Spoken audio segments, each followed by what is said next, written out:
నమస్తే, good morning Telangana. నేను మీ మనోజ్. ఇక రాష్ట్ర వ్యాప్తంగా ఇప్పుడు ఒకటే చర్చ. 10 నియోజకవర్గాలు మొట్టమొదటిసారిగా దానం నాగేందర్తో మొదలుకుంటే మొన్న చిట్ట చివరన ప్రకాష్ గౌడ్, గూడెం మహిపాల్ రెడ్డి వరకు కూడా 10 మంది ఎమ్మెల్యేలు పార్టీ మారారు. బీఆర్ఎస్ పార్టీ నుంచి కాంగ్రెస్ పార్టీ కండువా కప్పుకొని కాంగ్రెస్ పార్టీలో చేరిపోయారు. ప్రస్తుతం కాంగ్రెస్ పార్టీకి ఆ రోజు ఎలక్షన్లో గెలిచిన 64తో పాటుగా సిపిఐ పార్టీకి సంబంధించిన ఒక ఎమ్మెల్యే 65తో పాటుగా 10 మంది, సుమారుగా 75 మంది సంఖ్యాబలం అయితే కాంగ్రెస్ పార్టీకి ఉంది. అయితే తాజాగా అనర్హత వేటు అని తెర మీదకి వచ్చింది. ఇంతకీ అనర్హత వేటు అంటే ఏంటంటే యాంటీ డిఫెక్షన్ లా. ఎవరైతే ఒక వ్యక్తి ఒక పార్టీ గుర్తుపై గెలుపొందుతారో, పార్టీ గుర్తు మీద గెలుపొందుతాడో ఆ వ్యక్తి గనక ఆ పార్టీకి రాజీనామా చేయకుండా ఇతర పార్టీలోకి గనక వెళితే దాన్ని యాంటీ డిఫెక్షన్ అంటారు. ఎందుకంటే ప్రజలు ఆ రోజు ఆ వ్యక్తితో పాటుగా ఆ గుర్తుపై ఓటు వేసి గెలిచారు కాబట్టి ఆ రాజకీయ పార్టీకి సంబంధించిన వ్యక్తులు యాంటీ డిఫెక్షన్ అమలు చేయాలని చెప్పి కోరుతూ ఉంటారు.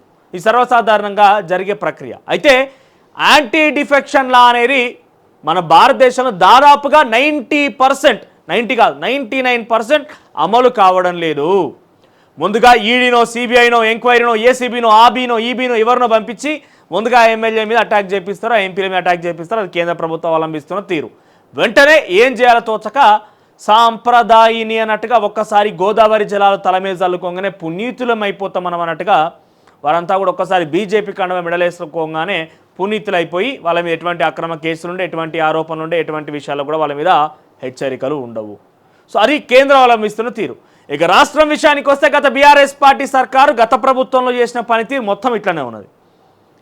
బెదిరించో అదిరించో ఏదో రకంగా తమ పార్టీలో జాయిన్ చేసుకున్నది.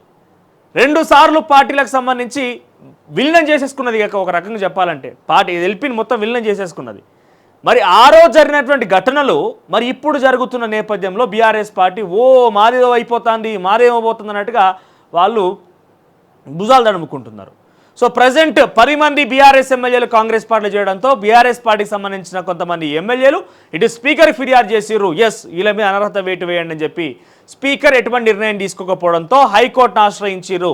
హైకోర్టును ఆశ్రయించిన వెంటనే నిన్న హైకోర్టు కొన్ని రోజులుగా తీర్పును రిజర్వ్ చేసి నిన్న తీర్పు వెల్లడించింది. ఏమి ఆదేశించిందనంటే స్పీకర్ ముందు ఈ యొక్క పిటిషన్లని ఆయన ముందు ఉంచండి. స్పీకర్ ఏదో ఒక నిర్ణయం 4 వారాల్లో తీసుకోవాలి. 4 వారాల్లో స్పీకర్ నిర్ణయం తీసుకోకపోతే సుమోటోగా కేసు నమోదు చేసుకొని మేము విచారణ చేపడతామని హైకోర్టు సింగిల్ బెంచ్ జడ్జ్ ఆదేశాలు జారీ చేసిండు. ఇక తర్వాత ఏముండబోతోంది, దీని టెక్నికల్ ఆస్పెక్ట్స్ ఏముంటే నేను ముందుగా మీకు వివరిస్తా ఫర్దర్గా ఈ షో స్టార్ట్ అయిన తర్వాత.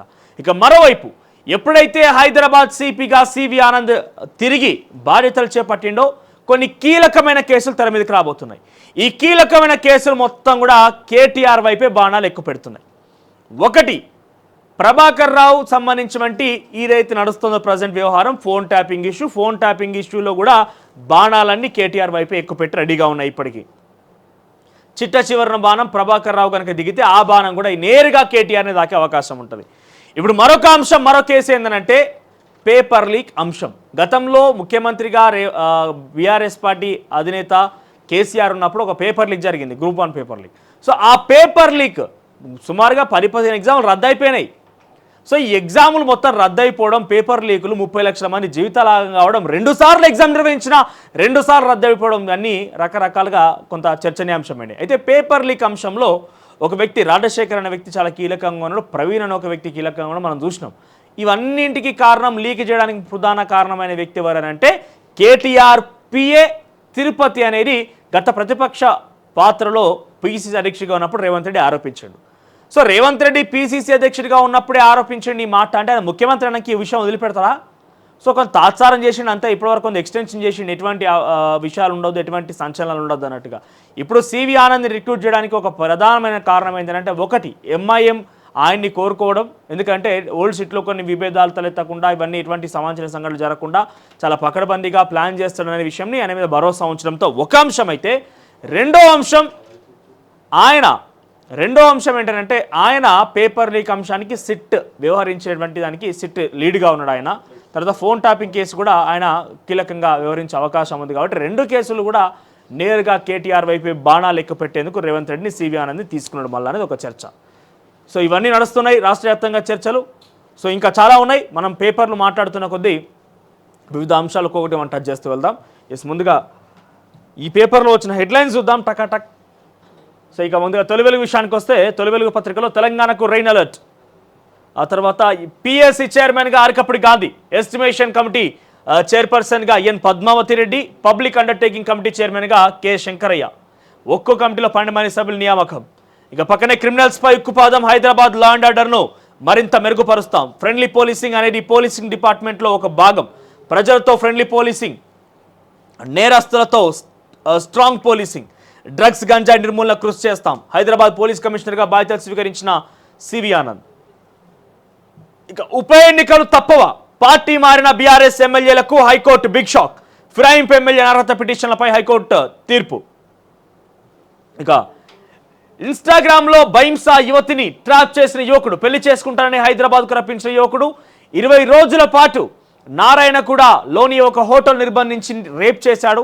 ఇక పెళ్లి చేసుకోవాలని కోరడంతో హోటల్ రూమ్కు తాళం వేసి పరారైపోయాడట. 20 రోజులు బంధించి యువతిపై రేపట. ఫస్ట్ ఇన్స్టాగ్రామ్లో చూసి నమ్మి ఈ రకంగా చేయడం అనేది వాళ్ళ విజ్ఞత. ఇక అది మాట్లాడుకుందాం దాని గురించి మనం. ఇక ఎమ్మెల్యేల అర్హత అంశంపై 4 వారాల్లో విచారణ షెడ్యూల్ నిర్ణయించండి. ఆయా దస్త్రాలను తక్షణమే శాసన సభాపతి ముందుంచండి. ఇక పక్కన నేతన్నలకు రుణమాఫీ, బతుకమ్మ చీరల స్థానంలో ఎస్హెచ్జి మహిళలకు ఉచిత చీరల పథకం. సీఎం రేవంత్ రెడ్డి వెల్లడి, మంత్రి తుమ్మలతో కలిసి ఐఐహెచ్టి ప్రారంభం. సదాకర్. సో ఏటా మహిళలకి 2 చీరలు, బతుకమ్మ చీరలు రద్దు.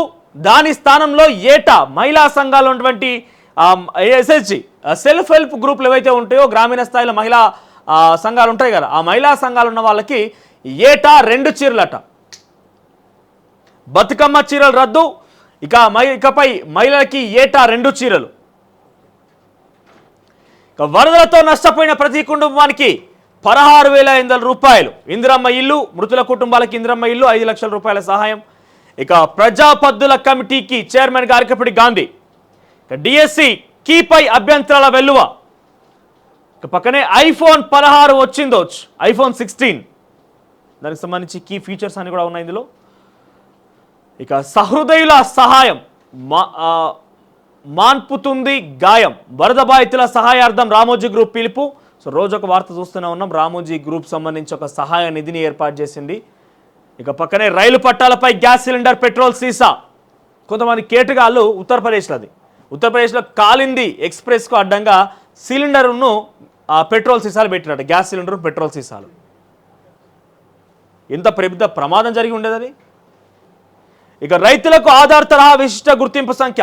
ఇక కిందే భారత్లో ప్రతిభకు విలువ లేదు, టెక్సాస్లో రాహుల్ గాంధీ వ్యాఖ్యలు. ఇక పక్కనే లైంగిక వేధింపులు, అభద్రతా భావం. తెలుగు సినీ పరిశ్రమలో మహిళలు, జూనియర్ ఆర్టిస్టుల పరిస్థితి దారుణం. ఒక రకంగా మాలీవుడ్లో ప్రకంపనలు రేపుతోంది ఇప్పటికే హేమా కమిటీ. తెలంగాణలో తెలుగు ఇండస్ట్రీలో కూడా ఉందనేది చాలా మంది హీరోయిన్లు బయటకు వచ్చి చెప్పకనే చెప్తున్నారు. వాళ్ళు వెంటనే ఆ కమిటీ యొక్క రిపోర్ట్ని బయట పెట్టాలని చెప్పి డిమాండ్ చేస్తున్నారు. ఇక ఆంధ్రజ్యోతి పత్రికలో చూస్తే కనుక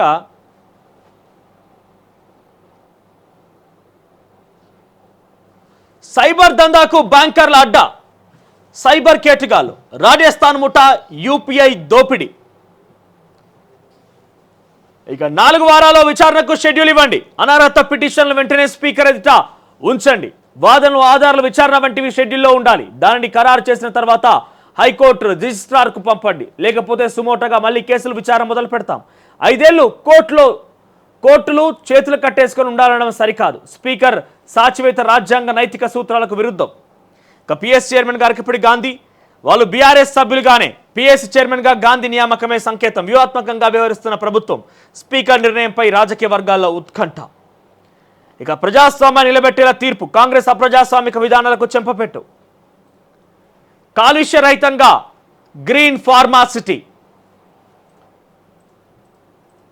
ఇక నేతన్నలకు బీఆర్ఎస్ చేసింది ఏం లేదు, ఎలక్షన్లు కలెక్షన్లు చేసి తమరే త్యాగం అంటున్నారు. త్యాగం అంటే కొండా లక్ష్మణ్దే. ఇక ఐఐహెచ్టికి ఆయన పేరు. నేతన్నలకు రుణమాఫీ, థ్రిఫ్ట్కు 290 కోట్ల చెక్కు. ఐఐహెచ్టి ప్రారంభోత్సవంలో ముఖ్యమంత్రి రేవంత్ రెడ్డి. ఇక రాష్ట్రాల పన్ను వాటాను 50% పెంచండి. నిన్న 16వ ఆర్థిక సంఘానికి రాష్ట్ర ఆర్థిక సంఘం పలు రాజకీయ పార్టీల విజ్ఞప్తి. ఇక మిజోరాం గవర్నర్ కంబం పార్టీకి తీవ్ర అస్వస్థత. ప్రత్యేక విమానంలో శంషాబాద్ ఎయిర్పోర్టుకు గ్రీన్ ఛానల్ ద్వారా స్టార్ ఆసుపత్రికి తరలింపు. నేడు భేటీ కానున్న సీఎం రేవంత్ ఆర్థిక సంఘం 16 ఆర్థిక సంఘానికి సంబంధించి ఈరోజు ముఖ్యమంత్రి రేవంత్ రెడ్డి భేటీ కాబోతున్నారట. ఇక భద్రాద్రి జిల్లాలో కొండపోత వర్షం పెరిగిన గోదావరి, రాష్ట్రంలో నేడు రేపు మోస్తారు వానలు, వరద బాధిత కుటుంబాలకు 16,000 సాయం అంటున్నారు పొంగులేటి.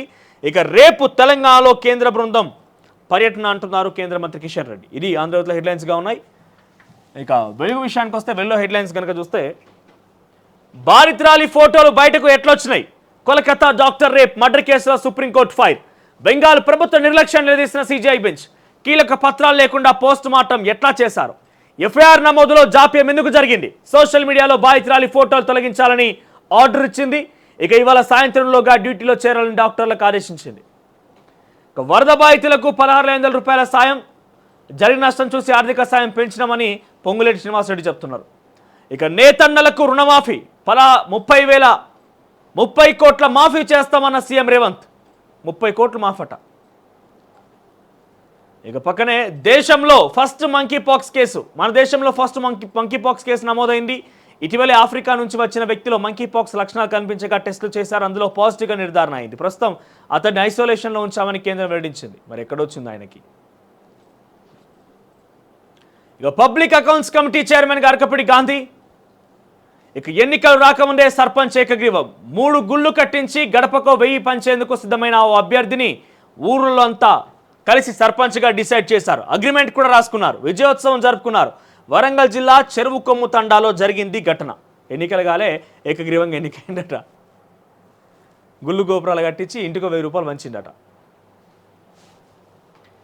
ఇక ఒక్కో పంచాయతీకి ఏటా 40 లక్షలు ఇవ్వాలి, రాష్ట్ర మ్యాచింగ్ గ్రాంట్తో సంబంధం ఉండొద్దు, కేంద్ర ఆర్థిక సంఘానికి రాష్ట్ర ప్రభుత్వం వినతి. ఇక ఫిరాయింపు ఎమ్మెల్యేలపై 4 వారాలు నిర్ణయం తీసుకోండి, ఆలోగా విచారణ షెడ్యూల్ రూపొందించండి. ఇక పక్కనే ఆనాడు ఇలాగే స్పందిస్తే బాగుండేది, బీఆర్ఎస్లో కాంగ్రెస్ ఎల్పీ విలీనమయ్యేది కాదు, హైకోర్టు తీర్పుపై అద్దంకి దయాకర్ కోర్టు తీర్పును స్వాగతిస్తున్నామని వెల్లడి.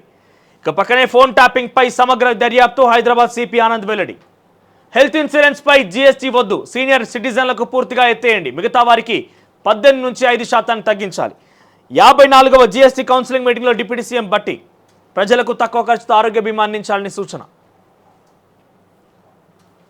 ఇక చివరిగా నమస్తే తెలంగాణ హెడ్లైన్స్ కనుక చూస్తే మీరు తేలుస్తారా మేం తేల్చాలా, ఫిరాయింపు ఎమ్మెల్యేలపై అనర్హతపై హైకోర్టు 4 వారాలే గడువు.